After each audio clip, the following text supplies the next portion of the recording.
Yes.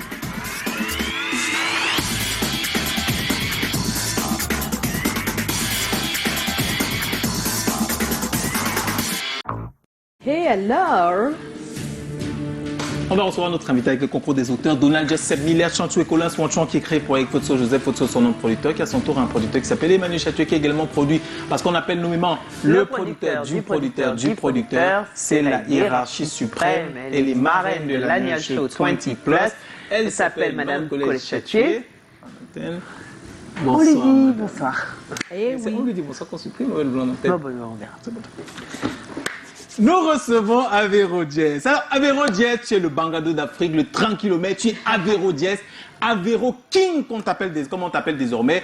En ce moment, il faut dire que tu es plus qu'un artiste, plus qu'une simple vedette. Tu es carrément une raison d'exceller, une source d'inspiration, une raison d'espérer. Mais pas seulement parce que le titre Le Nyama marche très bien en ce moment. Ça va chercher aussi d'abord ta personnalité. Quand même, tu as le charisme, les tatouages, les vêtements qui inspirent la star, qui brille. Mais tu as aussi un vécu qui transparaît dans tes textes. Ton vécu, c'est que tu es né dans une famille très modeste. Tu étais assoiffé de savoir, mais tu n'as pas pu faire de longues études. Fan de football, tu aurais voulu poursuivre ta passion, mais les conditions difficiles n'ont pas permis.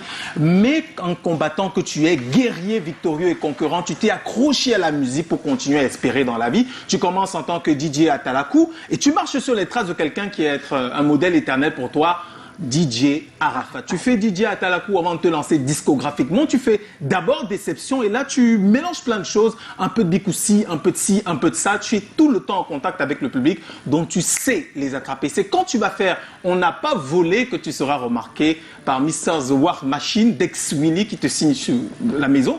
War Machine, le plus naturellement du monde. Tu feras Méli Mélo et ça, je parle pour moi, c'est la première fois que j'entends parler de l'afro-dégamé. Et là, je pense que tu es en train de conceptualiser tout ce que tu avais déjà accumulé sur le plan artistique, c'est-à-dire de mettre le coupé décalé à la sauce locale avec des paroles de motivation, des atalakou pour attirer le public. L'afro-dégamé est né, mais il va arriver par la suite le titre Rambo. Et là, tu t'installes véritablement en un coach formateur motivateur qui utilise la musique pas seulement pour mettre l'ambiance, mais vraiment pour inspirer les passions. Avec Rodias, tu fais Rambo, tu fais Eye.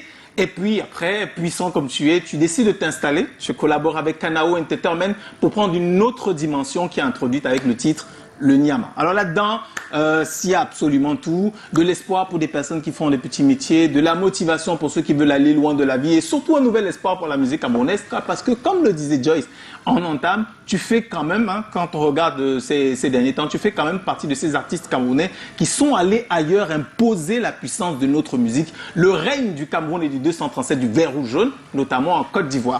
Avéro Jess, c'est également ton featuring et ta relation soupçonnée avec KS Fotso. Vous sortez ensemble parce que je vais vous embrasser dans le dernier clip. Bon, là c'est une autre histoire, c'est un autre truc, voilà, c'est une autre histoire, c'est un autre truc, mais c'est surtout un grand plaisir de te recevoir, le Bangano d'Afrique. Yes. Bienvenue. Oui, il s'appelle Avéro Jess et c'est notre invité ce soir.